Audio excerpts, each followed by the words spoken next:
1999년 26세의 일론 머스크는 X.com이라는 인터넷 은행을 세웠습니다.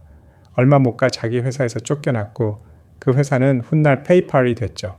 그리고 25년이 지난 2026년 6월 30일 X 안에 진짜로 은행을 켰습니다.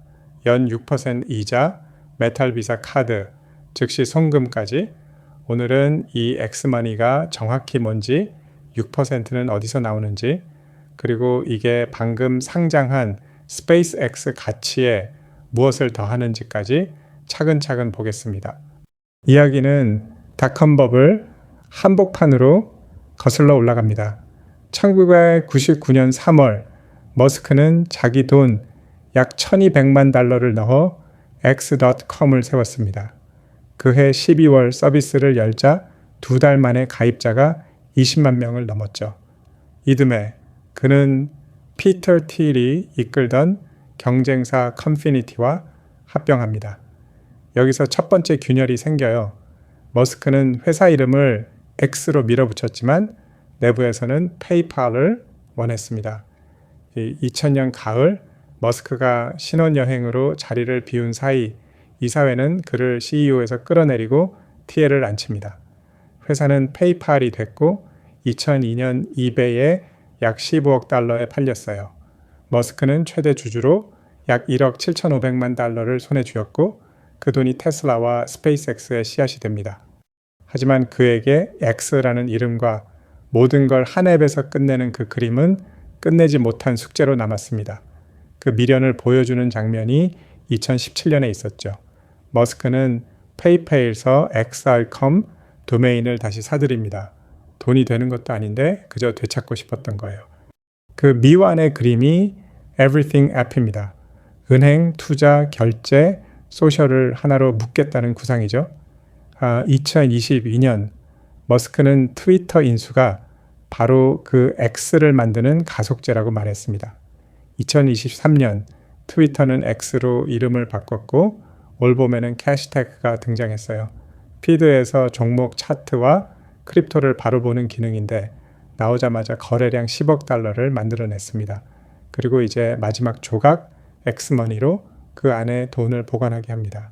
소셜 위에 투자가 얹히고 그 위에 다시 은행이 얹히는 거죠. 그럼 지금 손에 잡히는 건 뭘까요? 핵심은 네 가지입니다.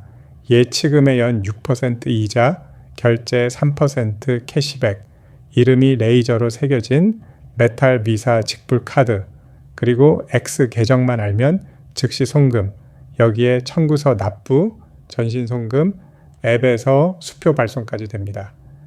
해외 결제 수수료가 없고 ATM 출금도 무료예요. 다만 지금은 미국 31개 주에서만 되고 뉴욕과 매사추세츠는 빠졌습니다. 18세 이상 신원 인증은 필수고요. 가장 눈길을 끄는 6%, 이게 진짜 핵심입니다. 지금 미국 기준금리는 4%대, 제일 높은 온라인 예금도 4%대 중반이에요. 6%는 정상적인 예대 마진으로는 나올 수 없는 숫자입니다. 그럼 어떻게 줄까요? 답은 간단합니다. 이건 이자가 아니라 마케팅비예요. 보통 핀테크는 예금을 모으려고 막대한 광고비를 씁니다. 그런데 X는 이미 앱 안에 5억 7천만 명이 있죠. 광고로 사람을 끌어올 필요 없이 그 비용을 통째로 이자로 돌려도 버틸 수 있는 겁니다. 게다가 X는 방금 상장한 스페이스X 계열이라 보조할 실탄도 넉넉하고요. 일반 은행이 1%도 못 주고 물가는 현금을 갉아먹는 지금 6%를 던지는 건 그야말로 영리한 한 수입니다. 단 짚어둘 게 있어요. 법이 요구하는 예금 약관, 그러니까 9% 프로모션인지 한도가 있는지 영구적인지를 밝히는 공시가 아직 나오지 않았습니다. 6%를 받으려면 월급 전체를 직접 입금으로 넣어야 한다는 미확인 보도도 있고요. 숫자는 진짜지만은 세부 조건은 아직 안개 속이라는 뜻입니다. 여기서 가장 중요한 질문, 내 돈은 누가 들고 있을까요? X가 아닙니다. X는 은행 면허가 없어요. 대신 Banking as a Service라는 구조를 씁니다. Affirm, Stripe, Coinbase가 쓰는 바로 그 방식인데요. 면허를 가진 진짜 은행이 뒤에서 규제와 자본을 책임지고 X는 사용자 화면만 맞는 겁니다. 그 진짜 은행이 뉴저지의 크로스 리버 뱅크이고 예금은 여기에 들어갑니다. 송금이 빠른 이유도 여기 있어요. 보통 ACH, IC는 하루에서 사흘 걸리지만 엑스머니는 바이자 다이렉트라는 실시간 망을 써서 거의 즉시 정산됩니다. FDIC 보호도 영리하게 설계됐습니다. 원래 예금 보호는 1인당 25만 달러까지인데 X는 캐시 스위프로 돈을 여러 제휴은행에 쪼개 넣어 각 은행에서 25만 달러 한도를 넘지 않게 분산합니다. 그렇게 해서 보호 한도를 최대 1,000만 달러까지 끌어올리죠. 화면에는 잔액 하나로 보이지만 뒤에는 여러 은행과의 관계가 동시에 돌아가는 겁니다. 피델리티나 머큐리 같은 곳이 오래 써온 방식이에요. 그럼 마냥 좋기만 할까요? 워싱턴은 이미 긴장하고 있습니다. 워런 상원 의원은 머스크에게 공개 서한을 보내 그 6%를 대체 무엇으로 줄 거냐고 물었어요. 또 크로스 리버 뱅크가 2023년에 FDIC로부터 불건전 영업 관련 시정명령을 받은 이력도 짚었습니다. 뉴욕주 의원들은 한 발 더 나가 신원 확인의 허점과 데이터 접근 의혹을 들어 아예 면허를 내주지 말라고 요청했죠. 그래서 뉴욕에서는 엑스마니를 쓸 수 없습니다. 신뢰도 숙제입니다.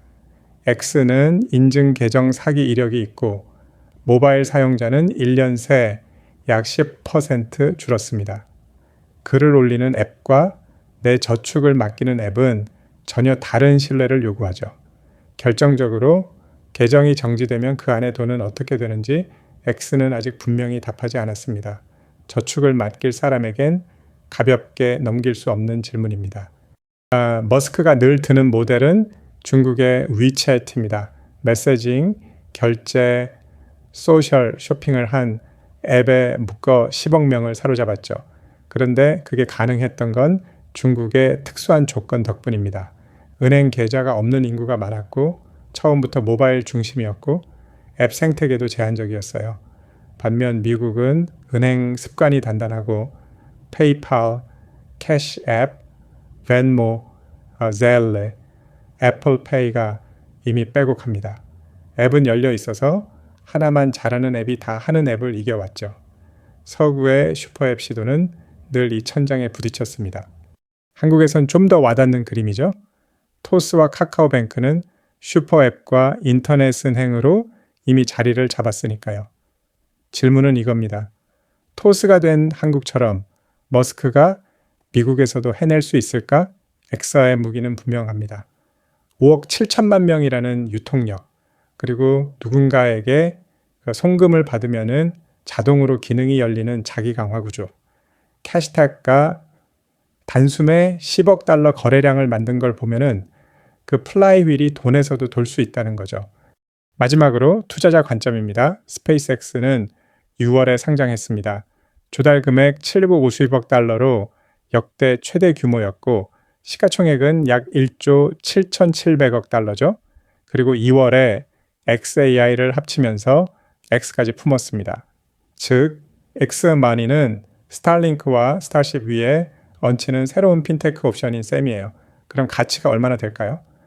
핀테크들을 보면 소파이 약 220억, 코인베이스 약 390억, 블러크 약 440억 달러, 아직 비상장인 레볼루트는 고객 1,800만 명으로 약 1,150억 달러입니다. 그런데 X는 사용자가 5억 7천만 명, 그러니까 레볼루트의 8배가 넘죠. 단순 비교지만 엑스마니가 이들 중 하나만큼만 자리 잡아도 수백억 달러, 잘 풀리면 1,000억 달러대 사업이 스페이스X 안에 더해집니다. 강세로는 명확해요. 압도적인 유통력, 자기 강화, 플라이휠, 그리고 두둑한 실탄, 약세론도 분명합니다. 미국에서 슈퍼앱은 번번이 실패했고 신뢰와 규제라는 벽이 있죠. 어느 쪽이 맞을지는 6%가 얼마나 오래 가는지와 사용자가 정말 돈을 맡기는지가 말해줄 겁니다. 참고로 이건 투자 권유가 아닙니다. 25년 전 자기가 만든 인터넷 은행 스타트업에서 쫓겨났던 청년이 있었습니다. 그 꿈이 지금 5억 명의 모바일 폰 안에서 다시 켜졌어요. 끝까지 갈지 또 한 번 천장에 부딪힐지는 아무도 모릅니다.